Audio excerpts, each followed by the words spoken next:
Subject geography का खंड ख, जिसका नाम है जल संसाधन, यानी कि चैप्टर का नाम है भारत संसाधन एवं उपयोग, और उसके अंतर्गत ये आता है ख सेक्शन जल संसाधन। इसको अभी तक ने हमने कंप्लीट लाइन बाय लाइन एक एक वर्ड का एक्सप्लेनेशन विथ पिक्चर के साथ पढ़ लिया है, जिसमें हमें पार्ट 21 तक अभी तक कंप्लीट किए हैं। आज हम लोग पार्ट 22 यानी कि जल संसाधन का ये अंतिम पार्ट है, ये समाप्त हो जाएगा और इसके बाद से इसका सेक्शन जो गौ है वो आ जाएगा और उसके बारे में हम लोग पढ़ेंगे। पार्ट 22 में आपको आज के क्लास में आपकी किताब में दिए गए जो पीछे 5 ऑब्जेक्टिव हैं, 5 लघु उत्तरीय प्रश्न हैं और 2 दीर्घ उत्तरीय प्रश्न हैं, उनका टोटल सॉल्यूशन कराया जाएगा, उसको समझाया जाएगा। देखिए होता क्या है ना कि आप लोगों के मन में होता है कि बस हमें पीडीएफ मिल जाए, हम क्वेश्चन आंसर लिख लें। देखिए लिख लेने से कोई चीज़ तैयार नहीं हो जाता है। जब तक आप उस चीज़ को समझेंगे नहीं, लिखने से कोई फ़ायदा नहीं है। मैंने देखा है कि अगर केवल लिखने वाला क्वेश्चन हो तो बच्चे क्या करते हैं, केवल उतारने के चक्कर में लग जाते हैं। वे उसे समझेंगे नहीं बल्कि खाली उतारेंगे कि चलो फटाफट फटाफट इसको लिख लो। तो लिख लेने से आपका कॉपी भर जाएगा, आपका दिमाग नहीं, आपका दिमाग भारी हो जाएगा। तो दिमाग को तेज करना है ना, तो इसके लिए हमें क्या करना होगा कि इसको समझना होगा। जब इसको हम लाइन बाय लाइन एक एक चीज़ को समझ लेंगे तो आप अपने मन से भी इसका आंसर दे देंगे, लिखने की ज़रूरत ही नहीं पड़ेगी। इसलिए पहले आप समझने का प्रयास करें, लिखने के लिए टेंशन मत रखें। हाँ, इसका पीडीएफ का लिंक मैं डिस्क्रिप्शन बॉक्स में दे दूंगा, साथ ही साथ टेलीग्राम पे आपको मिल जाएगा, दोनों जगह आपका इसका लिंक मिल जाएगा। तो चलिए आज का क्लास शुरू करते हैं। टेलीग्राम से जुड़ने के लिए चैनल के डिस्क्रिप्शन में जाइए और वहाँ से चैनल को ज्वाइन कर लीजिए। वहाँ पे मेरा WhatsApp number, Facebook, total ID का लिंक दिया गया है, उससे भी आप जुड़ सकते हैं। सबसे पहले हम लोग इसका ऑब्जेक्टिव क्वेश्चन को देखेंगे। हमारा पहला प्रश्न है, बृहद क्षेत्रों में जल की उपस्थिति के कारण ही पृथ्वी को कहते हैं। मतलब कि पृथ्वी पर जो जल है, तो इस जल के कारण पृथ्वी को कौन सा ग्रह कहा जाता है। जैसे कि 8 ग्रहों में पृथ्वी भी एक ग्रह है। तो यहाँ पे आपको 4 ऑप्शन दिए गए हैं। ऑप्शन नंबर क है उजला ग्रह, ऑप्शन नंबर ख है नीला ग्रह, ऑप्शन नंबर ग है लाल ग्रह, ऑप्शन नंबर घ है हरा ग्रह। तो आपको पता होगा, जब आपने क्लास किया होगा लाइन बाय लाइन, पृथ्वी को जल की उपस्थिति के कारण नीला ग्रह कहा जाता है। क्या कहा जाता है? नीला ग्रह। तो ये क्वेश्चन एग्ज़ाम में कई बार पूछा जा चुका है। सो इसे आप लोग बड़ा ही केयरफुली देख करके और माइंड में रख करके एग्ज़ाम में जाएंगे, क्योंकि ये क्वेश्चन ज़्यादा आने का चांस बनता है। तो एक का ख नंबर आंसर जो है वो बिल्कुल सही है। आगे बढ़ते हैं क्वेश्चन नंबर 2। क्वेश्चन नंबर 2 है हमारा, कुल जल का कितना प्रतिशत भाग महासागरों में निहित है। मतलब कि पृथ्वी पर जितना पानी है उसका कितना प्रतिशत भाग है जो महासागर में है। तो ये भी आपने क्लास किया होगा, तो आप बिल्कुल आपको पता होगा कि कितना प्रतिशत पीने योग्य पानी है, कितना महासागरों में पानी है। इन सब का एक्सप्लेनेशन मैंने पार्ट वाइज करके आपको दिया है। तो अगर आपने उसको नहीं देखा है तो डिस्क्रिप्शन बॉक्स में जाइए, 10th ज्योग्राफी भूगोल लिखा होगा, उसके लिंक पर क्लिक कीजिए और वहाँ से आपको इसका line by line total part 1, part 2, part 3 सारे वीडियोस आपको मिल जाएंगे। यहाँ पे ऑप्शन नंबर का है 9.5%, 95.5%। यहाँ पे मिस्टेक से दशमलव की जगह अनुपात लिख दिया गया है, बट आप इसे अनुपात दशमलव ही समझेंगे। 96.5%, 96.6%। तो इसका सही आंसर होगा ऑप्शन नंबर ग, 96.5%। यानी कि 96% जो पानी है वो महासागरों में है और 2.5% पानी वो भौम जल है, यानी कि पीने योग्य पानी है। तीसरा प्रश्न है हमारा कि देश के बांधों को, यानी हमारे देश में जितने भी बांध बने हुए हैं, चाहे सोन नदी पे, गंडक नदी पे, कोसी नदी पे, भाखड़ा नांगल, चाहे जितनी भी परियोजनाएं हुई हैं, सारी परियोजनाओं के बारे में काफ़ी चर्चाएं हुई हैं। तो देश में जितने भी बांध बने हैं, तो देश के बांधों को भारत का मंदिर किसने कहा है? इसमें से कौन महापुरुष हैं जिन्होंने देश के बांधों को भारत का मंदिर कहा था? तो ऑप्शन नंबर क है महात्मा गांधी, ऑप्शन नंबर ख है doctor Rajendra Prasad, option number ग है पंडित जवाहरलाल नेहरू, ऑप्शन नंबर घ है स्वामी विवेकानंद। तो इन चारों महापुरुषों में से वो कौन थे जिन्होंने कहा था कि देश के जो बांध हैं वो भारत के मंदिर हैं? तो इसका सही आंसर होगा ऑप्शन नंबर ग, पंडित जवाहरलाल नेहरू ने देश के बांधों को भारत का मंदिर कहा था। पंडित नेहरू का अर्थ हुआ पंडित जवाहरलाल नेहरू। ये हमारे देश के स्वतंत्र भारत के प्रथम प्रधानमंत्री थे। तो इन्होंने ही सबसे ज़्यादा बांधों पर कई परियोजनाओं को बनाने का सबसे ज़्यादा प्रयास किया था और इससे बहुत सारा लाभ उठाने के लिए इन्होंने इन योजनाओं को अपने नियम में लाए थे और इन्होंने ही देश के बांधों को भारत का मंदिर कहा था। ये क्वेश्चन भी आप लोगों के लिए एग्ज़ाम के लिए बड़ा ही वीवीआई क्वेश्चन है। तो ये दिमाग में जो मैंने बोला पहला वाला क्वेश्चन और ये क्वेश्चन थोड़ा ज़्यादा एग्ज़ाम में पूछा जाता है कि भारत का मंदिर किसने कहा है भारत के देश के बांधों को? तो पंडित जवाहरलाल नेहरू आप कहेंगे। आगे है क्वेश्चन नंबर 4, प्राणियों के शरीर में कितना प्रतिशत जल की मात्रा निहित होती है? मतलब हम जो मनुष्य हैं, जीव जंतु हैं, लगभग तो हमारे शरीर में सबसे ज़्यादा पानी की मात्रा है, तो कितनी है? क नंबर ऑप्शन है 55%, ख नंबर ऑप्शन है 60%, ग नंबर ऑप्शन है 65%, घ नंबर ऑप्शन है 70%। तो इसका सही आंसर जो होगा वो ग नंबर होगा 65%, जो आपके किताब में दिया है और इसके बारे में मैंने चर्चा किया भी है। देखिए कहीं कहीं 70% भी दे देता, बट आपके किताब में 65% दिया है, सो आप इसी पे क्लिक करेंगे। बट मैंने कई सारी बुकों में देखा है कि 70% भी दे देता है, तो दोनों सही है, बट 65% अगर हो ऑप्शन में तो उसी को टिक कीजिएगा। अगर 65% ना हो तभी जाकर के आप 70% पे क्लिक कर सकते हैं, अगर ना हो तब, क्योंकि आपके बुक में 65% का ही जिक्र किया गया है। और इसका अंतिम क्वेश्चन है, बिहार में अति जल दोहन से, अति जल दोहन का अर्थ है जल की बर्बादी करने से, किस तत्व का संकेंद्रण बढ़ा है? तो कौन सा तत्व है जो अपने आप में वृद्धि कर रहा है, जो हमारे लिए नुकसानदेह है? तो ऑप्शन नंबर क है फ्लोराइड, ऑप्शन नंबर ख है क्लोराइड, ऑप्शन नंबर ग है आर्सेनिक, ऑप्शन नंबर घ है लौह। तो इसका सही आंसर होगा ऑप्शन नंबर ग आर्सेनिक। तो बिहार में ज़्यादा पानी के बर्बादी के कारण आर्सेनिक तत्व का संकेंद्रण बढ़ा हुआ है। तो ये थे कुछ आपके ऑब्जेक्टिव क्वेश्चन जो आपके किताब में दिए गए थे। अब हम बढ़ेंगे इसके लघु उत्तरीय प्रश्न की ओर। तो चलिए आगे देखते हैं।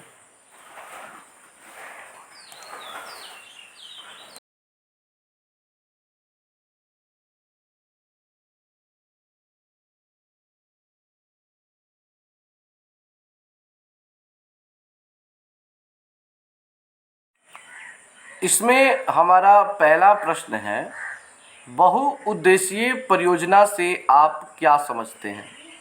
तो हमको उम्मीद है कि इस प्रश्न का उत्तर आपको नहीं देना पड़ेगा जो लोग इसका लाइन बाय लाइन क्लास किए हैं, क्योंकि एक मेरा जो क्लास है स्पेशली एक क्लास तो केवल बहुउद्देशीय परियोजना पर ही है, जिसमें मैंने पूरा एक्सप्लेनेशन दिया है कि बहुउद्देशीय परियोजना क्या है, इससे क्या लाभ है, क्या फ़ायदे हैं, इन सारे चीज़ों के बारे में एक क्लास तो चला हुआ है। फिर भी क्वेश्चन है तो इसको समझना ज़रूरी है, क्योंकि आपके एग्ज़ाम में यही सब क्वेश्चन पूछे जाते हैं। और ये क्वेश्चन तो मतलब मुझे लगता है कि कई बार पूछा जा चुका है। मेरे 11 साल के एक्सपीरियंस यही बताते हैं कि लगभग हर साल इस क्वेश्चन को लघुत्तरी में आप रखिए, क्योंकि ये क्वेश्चन जरूर, मतलब 90% चांसेज होते हैं कि ये क्वेश्चन एग्जाम में जरूर पूछे। सो इसको टिक लगा लीजिएगा कि ये क्वेश्चन ज़्यादा पूछता है। वैसी परियोजना जिसके द्वारा कई उद्देश्यों जैसे बाढ़ नियंत्रण, मृदा अपरदन पर रोक, पेय एवं सिंचाई हेतु जलापूर्ति, विद्युत उत्पादन, मत्स्य पालन, जल कृषि, वन्य जीव संरक्षण, पर्यटन इत्यादि की पूर्ति एक साथ हो जाती है, बहुउद्देशीय परियोजना कहलाती है। मतलब कहने का अर्थ है कि काम एक, फायदे अनेक। यानी कि एक ऐसी परियोजना कि जिससे हम बाढ़ को कंट्रोल कर लें, मिट्टी का जो कटाव होता है उस पर रोक लग जाए, पीने योग्य पानी की व्यवस्था हो जाए, खेतों की सिंचाई के लिए पानी की उपलब्धता हो जाए, विद्युत का उत्पादन हो जिससे हमें हमेशा विद्युत मिलता रहे, मछली पालन हो सके, खेतों में पटौनी के लिए पानी की व्यवस्था हो सके, वन्य जीवों की सुरक्षा हो सके, या पर्यटन यानी कि जहाँ पर लोग घूमने के लिए जाते हैं उस जगहों पर हर चीज़ की पूर्ति हो जाए, तो ऐसी योजनाओं को, ऐसी परियोजनाओं को हम कहेंगे बहुउद्देशीय परियोजना। बहुउद्देशीय मतलब कि अनेक उद्देश्यों की पूर्ति करना। यानी कि वही बोले ना कि एक अनार बा मार सारी दुनिया, मतलब कि एक काम करो और बहुत सारे फायदे उठा लो। दूसरा प्रश्न है हमारा, जल संसाधन के क्या उपयोग हैं। यहाँ पे बाई मिस्टेक ज्या हो गया है, क्या उपयोग है लिखें। यानी कि ये पानी जो है हमारे जीवन में क्या उपयोगी है, क्या ये भी आपको बताना पड़ेगा। पानी का यूज कहाँ कहाँ पर है, उठने से लेकर सोने तक शायद ही कोई ऐसा वर्क हो जिसमें पानी का यूज ना हो। जल को ही जीवन कहा जाता है। बिल्कुल 100% ये बात सही है कि वाटर इज लाइफ, जल ही जीवन है। जल के उपयोग की सूची लंबी है। यानी कि जल का उपयोग की अगर सूची बनाया जाए ना तो हमको लगता है कि कई सारे पन्ने भर जाएंगे, लेकिन इसकी सूची समाप्त नहीं होगी। लेकिन फिर भी जो मेन है उसको लिखना है। सबसे पहले पेयजल। पेयजल मतलब क्या हो गया, पीने के लिए। तो पीने के लिए पानी का प्रयोग किया जाता है। घरेलू कार्यों में पानी का प्रयोग किया जाता है। सिंचाई में, उद्योगों को चलाने में, जन स्वास्थ्य में, स्वच्छता में तथा मल मूत्र विसर्जन यानी कि लैट्रिन पेशाब करते हैं उसमें भी पानी का काम पड़ता है, इत्यादि कार्यों के लिए जल अपरिहार्य है। इसके अलावे जल विद्युत निर्माण, परमाणु संयंत्र शीतलन, मछली पालन, जल कृषि वानिकी, जल क्रीड़ा जैसे कार्य की कल्पना बिना जल के नहीं की जा सकती है। मतलब ऐसे बहुत सारे कार्य हैं कि जिनका आप बिना पानी के कल्पना अगर करते हैं तो ये आपकी मूर्खता होगी, क्योंकि बिना पानी का ये सब काम तो कभी हो ही नहीं सकता है। बढ़ते हैं क्वेश्चन नंबर 3 की तरफ। क्वेश्चन नंबर 3 है हमारा, अंतरराज्यीय जल विवाद का क्या कारण है। देखिए यहाँ पे शब्द है अंतरराज्यीय। अंतर मतलब होता है अंदर और राज्य मतलब राज्य के अंदर। एक होता है अंतरराष्ट्रीय यानी कि देशों के अंदर, और ये है राज्यों के अंदर। जल विवाद का क्या कारण है। जल विवाद का अर्थ है पानी को लेकर जो झगड़ा है, जो लड़ाई है, इसके क्या कारण है। तो इसका उत्तर देंगे, चूंकि जल एक व्यापक उपयोगिता वाला, पानी की जहाँ तक बात करें तो ये बहुत अधिक उपयोग करने वाला संसाधन है। हमको लगता है कि जितने भी संसाधन हैं उन सभी चीज़ों में पानी को कहीं ना कहीं ऐड किया गया है। बिना पानी की हेल्प से आपका शायद कोई काम नहीं होता है। मैक्सिमम जो वर्क हैं वो पानी से जुड़कर ही होते हैं और सभी के लिए आवश्यक भी है। अतः अपनी अपनी आवश्यकताओं की पूर्ति हेतु अधिकाधिक जल प्राप्त करना अर्थात जल का बंटवारा ही विवाद का मुख्य कारण है। मतलब अगर बात किया जाए कि राज्यों के बीच जल को लेकर झगड़ा क्यों है, तो इसका सबसे बड़ा कारण है जल का बंटवारा। मतलब कि हर कोई चाहता है कि हम जल ज़्यादा लें, पानी हमारे यहाँ ज़्यादा रहे। होता है ना कि भाई भाई में अगर झगड़ा हो रहा है तो इसके पीछे रीज़न क्या होता है, तो हर किसी के मन में एक बेईमानी होता है कि ज़्यादा से ज़्यादा संपत्ति हमको मिल जाए, जिसके चलते उसका झगड़ा होता है। सेम वही चीज़ है पानी का भी। राज्य आपस में लड़ते हैं तो इसके पीछे लॉजिक है कि ज़्यादा से ज़्यादा हमको पानी मिले, किसी और को ना मिल करके हमको मिल जाए। भारत में कर्नाटक एवं तमिलनाडु के बीच कावेरी नदी के जल बंटवारे का विवाद काफ़ी पुराना है। वहीं बात कर ले कर्नाटक और तमिलनाडु में, तो इन लोगों में हमेशा लड़ाई चलते रहता है कावेरी नदी के जल को लेकर के। वो कहता है कि तमिलनाडु ज़्यादा पानी लेता है, तमिलनाडु कहता है कर्नाटक ज़्यादा लेता है, और इस चीज़ को लेकर इनमें हमेशा टकराहट बनी रहती है, वो समाप्त नहीं होती है। तो ये है अंतर्राज्यीय जल विवाद का कारण। क्वेश्चन नंबर 4 है हमारा, जल संकट क्या है। सिंपल सी बात है, जल संकट का अर्थ हुआ जल की कमी, पानी की कमी। तो हम कहेंगे उद्देश्य जनित जल की अनुपलब्धता को ही जल संकट के रूप में जाना जाता है। यानी कहने का अर्थ है कि हमारे पास हमारे उद्देश्यों की पूर्ति के लिए पानी की कमी, अनुपलब्धता यानी उतनी पानी नहीं है जितना हमें ज़रूरत है। जब ऐसा समय आ जाए उसी को जल संकट का। हमें नहाने के लिए 1 बाल्टी पानी की आवश्यकता है और हमारे पास 1 गिलास पानी हो, तो इसको जल संकट कहा जाता है। पृथ्वी पर विशाल जल सागर होने एवं नवीकरणीय संसाधन होने के बावजूद जल दुर्लभता एक जटिल समस्या है। इसके बारे में भी काफ़ी पिछले पार्ट में एक्सप्लेनेशन हुआ है जल संकट के बारे में, और वहाँ पर ये बात कहा गया है और फिर यहाँ पे भी इसको नोट डाउन कराया जा रहा है कि विशाल महासागर है। हमारे देश में कई सारे महासागर है, ऐसा नहीं कि पानी की कमी है, यहाँ पे पानी बहुत अधिक मात्रा में है। नवीकरणीय है, ये कभी समाप्त भी नहीं होने वाला है, फिर भी समस्या है। तो इसका सबसे बड़ा कारण मैंने वहाँ भी बताया था और यहाँ भी बता रहा हूँ, वो है कि पानी तो है लेकिन कौन सा पानी है।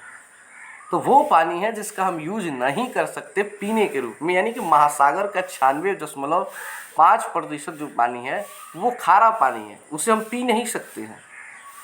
इसलिए पानी होते हुए भी हम क्या है, ये हमारे सामने एक समस्या है। जल संकट के भाव, यहाँ पे अभाव लिख सकते हैं, उत्पन्न होते ही मानस पटल पर सूखाग्रस्त या अनावृष्टि क्षेत्र का चित्र उपस्थित होने लगता है। ये सारा चीज़ मैंने पिक्चर के माध्यम से समझा दिया है कि अनावृष्टि क्या होता है, सूखाग्रस्त कैसा सीन होता है, तो उस सारा पिक्चर के माध्यम से मैंने बता दिया आप लोगों को। और इसका अंतिम क्वेश्चन है लघुतरीय का 5वां, भारत की नदियों के प्रदूषण के कारणों का वर्णन करें। यानी भारत की जो नदियां हैं और उसमें जो प्रदूषण फैल रहे हैं, तो इसका क्या कारण है, उन सभी कारणों का वर्णन करना है। तो हम उत्तर में लिखेंगे कि भारत की नदियों के प्रदूषण के कारण निम्नलिखित हैं। यानी कि भारत में अगर नदियां प्रदूषित हो रही हैं तो उसके कई सारे कारण हैं, जिसके सबसे पहले आता है शहरों में बढ़ती आबादी एवं जीवन शैली। बात केवल शहरों की नहीं है, आप ध्यान से देखें तो गांव शहर या पूरे देश की बात कर लेना, तो आबादी पे तो इस देश का बिल्कुल कंट्रोल नहीं है। सरकार चाहे जितना भी कोशिश कर ले, बट जब तक हम इस पर कोशिश नहीं करेंगे, आम आदमी इस सब चीज़ों पे ध्यान नहीं देगा, तब तक कुछ भी कर लिया जाए, जनसंख्या पे तो कंट्रोल नहीं किया जा सकता। समझ रहे हैं ना बात को, जनसंख्या पे कंट्रोल नहीं किया जा सकता है, आप कुछ भी कर लो। हम अब दूसरी बात है अपनी जीवन शैली। जीवन शैली का अर्थ हुआ कि हम अपने जीवन में पानी का यूज कैसे कर रहे हैं, क्या हम उसका उपयोग कर रहे हैं या दुरुपयोग कर रहे हैं, इस सब चीज़ पे ध्यान देना है। तो ज़्यादातर मायनों में हम पानी का दुरुपयोग ही करते हैं। आपने कहीं देखा भी होगा या आपने किया भी होगा, लोग द्वार की पटौनी करते हैं, थोड़ा सा धूरा बैठाने के लिए कितना पानी बहा देते हैं, जो पीने वाला पानी है। सोचिए पानी जिस दिन ख़त्म होगा तो द्वार पटाने की तो दूर की बात है, खेत की पटौनी भी नहीं होगी, जिससे हमारा घर परिवार चलता है। तो यही जीवन शैली है। फिर है वाहित जल मल का नदियों में निस्तारण, यानी कि जो भी कचरा है, जो भी लैट्रिन पेशाब है, लोग नदियों में उसे क्या करते हैं, फेंक देते हैं, उसको वहाँ से लिंक कर देते हैं। धार्मिक अनुष्ठान एवं अंधविश्वास। चौथा है धार्मिक अनुष्ठान, समझ रहे हैं, जैसे कि बहुत सारा फंक्शन नहीं होता है जो पंडित जी लोग बता देते हैं, और अंधविश्वास जो मतलब विश्वास करने योग्य नहीं है लेकिन डरवा उरवा के लोग पानी का गलत यूज करवाते हैं। औद्योगिक अवशिष्टों का नदियों में निस्तारण, यानी उद्योगों में जो भी अपशिष्ट पदार्थ हैं उसे नदियों में प्रवाहित करना। और शवों का विसर्जन, यानी कि लाश को पानी में फेंकना। आज के टाइम में तो ये कोरोना टाइम में सबसे ज़्यादा एक कांड मैंने देख रहा, मेरे घर के पास खुद एक नदी है, वहाँ पे जो भी कोविड से लोग मर रहे हैं उसको लोग देखते हैं कि ले जा कर के पुल के द्वारा उस पानी में उसको प्रवाहित कर देते हैं। अब पानी में लोग उसे डाल देंगे तो सोचिए, एक तो कोविड से व्यक्ति मतलब मरा हुआ है, उसके बाद उसको पानी में आपने डाल दिया तो उसका जो भी कीड़ा है वो तो पानी में मिलेगा ना, तो कहीं ना कहीं तो नुकसान करेगा। और मेरे गांव में वैसे बहुत कम लोग मछली आजकल खाना कम कर दिए हैं, क्योंकि लोगों को मन में एक डर है कहीं मछलियों में कोविड हो जाएगा, हो भी सकता है कुछ दिन, मतलब नहीं खाना ही उचित रहेगा, क्योंकि हर जगह ये कांड हो रहा है, पानी में लाश को फेंक दिया जा रहा है जलाने की जगह, क्योंकि लोग डर रहे हैं। तो ये भी नदी को प्रदूषित करने का, पानी को प्रदूषित करने का एक कारण है। तो ये थे आपके कुछ कारण जल प्रदूषण के, नदियों के प्रदूषण के, और आपके लघुतरीय प्रश्न। अब हम चलते हैं इसके दीर्घोत्तरीय प्रश्न की ओर और उसे समझते हैं। ठीक है, देखिए टाइम थोड़ा लग रहा है बट बोर मत हो, इसको समझ लीजिए, उसके बाद आप नोट कर सकते हैं, कोई दिक्कत नहीं। नहीं तो पीडीएफ तो पढ़ाएंगे, केवल खाली गधा की तरह लिखना ही है, लिखना है नहीं होता, गधा लोग पे खाली वजन ढोना है, वो लोग क्यों ढो रहे हैं उन लोगों को पता नहीं है, तो वो सब मत कीजिए, गधा मत बनिए, माइंड दिमाग में रखिए, बात को अगर सुन लेंगे समझ लेंगे तो आपको लिखने की ज़रूरत नहीं पड़ेगी, ऐसे ही आप लिख देंगे।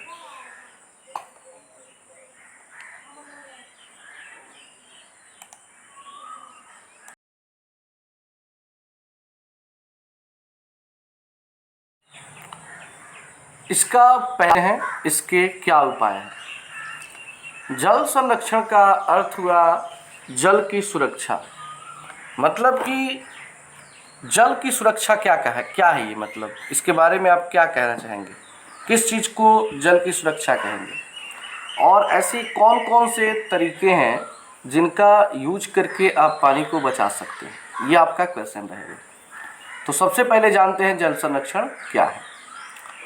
उद्देश्य जनित जल की पर्याप्तता को बनाए रखना, मतलब कि जितनी हमारी आवश्यकता है उतनी मात्रा में पानी को अपने पास रखना, पानी अपने पास अवेलेबल रखना, जल को प्रदूषित होने से बचाना, तथा वर्षा ऋतु में निरुद्देश्य बहने वाले, निरुद्देश्य मतलब हो गया कि बिना उद्देश्य का, बिना किसी कारण का बहने वाले जल को सुरक्षित करना ही जल संरक्षण कहलाता है। सिंपल भाषा में बोले तो बस इतना ही कहना है कि पानी की पर्याप्त मात्रा बनाए रखना, जल को प्रदूषित होने से बचाना, और वर्षा ऋतु में बेवजह बहने वाले पानी को सुरक्षित करना ही जल संरक्षण कहलाता है। अब इसके उपाय, तो जल संरक्षण के निम्न उपाय हैं, और आपकी किताब में 3 उपाय दिए गए हैं, उन तीनों का वर्णन पीछे किया गया है, उसी चीज़ को फिर से यहाँ पे लिखना है, जिसमें सबसे पहले आता है भूमिगत जल की पुनर्पूर्ति, यानी कि ज़मीन के अंदर जो भी पानी है उसको कोशिश करना है कि चाहे जिस प्रक्रिया द्वारा उस पानी को हम कम ना होने दें, मतलब पानी निकल रहा है तो फिर पानी उतना अंदर जाना चाहिए, कुछ ऐसी प्रक्रिया को हमें अपनाना होगा, उसी को कहेंगे भूमिगत जल की पुनर्पूर्ति। भूमिगत जल एक बहुत ही महत्वपूर्ण जल स्रोत है, आज इसका कई प्रकार से दोहन भी हो रहा है, दोहन मतलब इसको बर्बाद किया जा रहा है, जिससे भूमिगत जल के स्तर में लगातार गिरावट हो रही है, अतः इसकी पुनर्पूर्ति आवश्यक है। इसके लिए वृक्षारोपण, मतलब ज़्यादा से ज़्यादा वृक्ष लगाएं, जैविक तथा कंपोस्ट खाद का प्रयोग करें अपने खेतों में, वेटलैंड्स का संरक्षण, यानी कि नदी तालाब वाला पोखरा उखरा होता है उसको बचाना, वर्षा जल का संचयन, वर्षा के पानी को इकट्ठा करें, और मल जल शोधन, यानी कि लैट्रिन के पानी को रिफाइन करके फिर से उसका यूज किया जाए, तो इस प्रक्रिया द्वारा भूमिगत जल को बचाया जा सकता है। दूसरा तरीका इसका है जल संभर प्रबंधन, जल प्रवाह या जल जमाव का उपयोग कर उद्यान, कृषि वानिकी, जल कृषि, कृषि उत्पादन को बढ़ाया जा सकता है। देखिए मैं इसका ज़्यादा एक्सप्लेन नहीं कर पा रहा हूँ, इसके पीछे वजह है कि मैंने लाइन बाई लाइन ये सारा चीज़ एक्सप्लेन किया है पिछले क्लास में ही, तो उसके एक बार देख लिए होंगे तो फिर इसमें आप बोर हो जाएंगे। इससे पेयजल की आपूर्ति भी की जा सकती है, मतलब पीने के पानी की व्यवस्था की जा सकती है। फिर है इस प्रबंधन को छोटी इकाइयों पर लागू करने की आवश्यकता है, इसके लिए जलाशयों, नहरों इत्यादि का निर्माण होना चाहिए। तीसरा है तकनीकी विकास, तकनीकी विकास से तात्पर्य ऐसे उपक्रम से है जिसमें जल का कम से कम उपयोग कर अधिक से अधिक लाभ उठाया जा सके, मतलब कि हम क्या करें कि मतलब कि मेहनत कम करें, तरीका अपनाएं, टेक्निक लगाएं और कम मेहनत में ज़्यादा फ़ायदा उठा सकें। जैसे कि ड्रिप सिंचाई कर सकते हैं, लिफ्ट सिंचाई कर सकते हैं, सूक्ष्म फुहारों से सिंचाई और सीढ़ीनुमा खेती करके आप पानी को काफ़ी हद तक बचा सकते हैं। इन चारों का फिगर मैंने पिछले क्लास में ही सब समझाया था, सो आप लोग एक बार ज़रूर जाकर देखिए। इसलिए मैं कहता हूँ कि लाइन बाय लाइन अगर आप देखते हैं ना तो क्वेश्चन आंसर कोई टफ नहीं होता है, आराम से आप अपने मन से भी लिख सकते हैं, कहीं भी समस्या नहीं होती है। अब इसका अंतिम प्रश्न है दूसरा, वर्षा जल की मानव जीवन में क्या भूमिका है। यानी कि वर्षा का जो पानी होता है ये मानव जीवन में इसकी क्या भूमिका है। इसके संग्रहण मतलब इसको इकट्ठा करना एवं पुनः चक्रण की विधियों का उल्लेख करें। तो कहेंगे हमारे लिए उपयोगी जल की एक बड़ी मात्रा वर्षा जल द्वारा ही पूरी होती है। खासकर हमारे देश की कृषि वर्षा जल पर ही आधारित होती है। बिल्कुल सही है। मैक्सिमम लोग तो वर्षा के पानी पर ही डिपेंड होते हैं कि बारिश होगी तो फसल अच्छी होगी, अगर बारिश अच्छी नहीं होगी तो फसल अच्छी नहीं होगी। तो इसी पर ज़्यादातर लोग डिपेंडेंट हैं हमारे देश में। इसीलिए कहा जाता है कि हमारे देश के लोग मानसून के साथ जुआ खेलते हैं। अगर बारिश अच्छी हुई तो फसल होगी, बारिश अच्छी नहीं हुई तो फसल नहीं होगी। पश्चिम भारत खासकर राजस्थान में पेयजल हेतु वर्षा जल का संग्रहण छत पर किया जाता था। मतलब राजस्थान की बात कर लें तो इसके पीछे क्लास में भी इसकी काफ़ी चर्चा हो चुकी है कि वहाँ के लोग क्या करते हैं कि पानी को बचाने के लिए अपने छतों पर पानी को इकट्ठा करके पाइप के द्वारा टैंक में उसे रखते हैं और फिर उसका बाद में प्रयोग करते हैं। पश्चिम बंगाल में बाढ़ मैदान में सिंचाई के लिए बाढ़ जल वाहिकाएं बनाने का चलन था। शुष्क एवं अर्ध शुष्क क्षेत्रों में वर्षा जल को एकत्रित करने के लिए गड्ढों का निर्माण किया जाता था जिससे मृदा सिंचित कर खेती की जा सके। यानी कि जिन क्षेत्रों में बारिश कम होती है, जो गर्मी वाले क्षेत्र हैं, तो वहाँ पे क्या किया जाता है कि बड़े बड़े गड्ढे बना दिए जाते हैं और उस गड्ढों में पानी को इकट्ठा करके उससे लोग खेती करते हैं। इसे राजस्थान के जैसलमेर में खादीन, यहाँ पे खरदीन हो गया, खादीन होगा, और अन्य क्षेत्रों में जोहड़ के नाम से पुकारा जाता है। राजस्थान के वीरानों, फलोदी और बाड़मेर जैसे शुष्क क्षेत्रों में पेयजल का संचय भूमिगत टैंक में किया जाता है जिसे टाका कहा जाता है। मैंने टाका का भी चित्र आप लोगों को दिखाया है। यह प्रायः आंगन में हुआ करता है जिसमें छत पर संग्रहित जल को पाइप द्वारा जोड़ दिया जाता है। तो इस तरह से ये आपके क्या थे, सारे क्वेश्चन हो गए ऑब्जेक्टिव, लघुत्तरीय और दीर्घोत्तरीय। और ख नंबर सेक्शन जो होता है वो क्या कंप्लीट होता है। इसके अगले क्लास में हम लोग पढ़ेंगे इसका पार्ट 23 और खंड ख ग, जिसका नाम है वन्य एवं वन्य प्राणी संसाधन। अगर आप चाहते हैं कि इसका पीडीएफ आप लें तो चले जाइए डिस्क्रिप्शन बॉक्स में, वहाँ पे इसका लिंक दिया गया है, वहाँ से आप डाउनलोड कर सकते हैं, या टेलीग्राम पे चले जाइए, वहाँ पर भी आपको इसका पीडीएफ मिल जाएगा। तो thanks for watching this video and फिर मिलते हैं एक नए वीडियो में।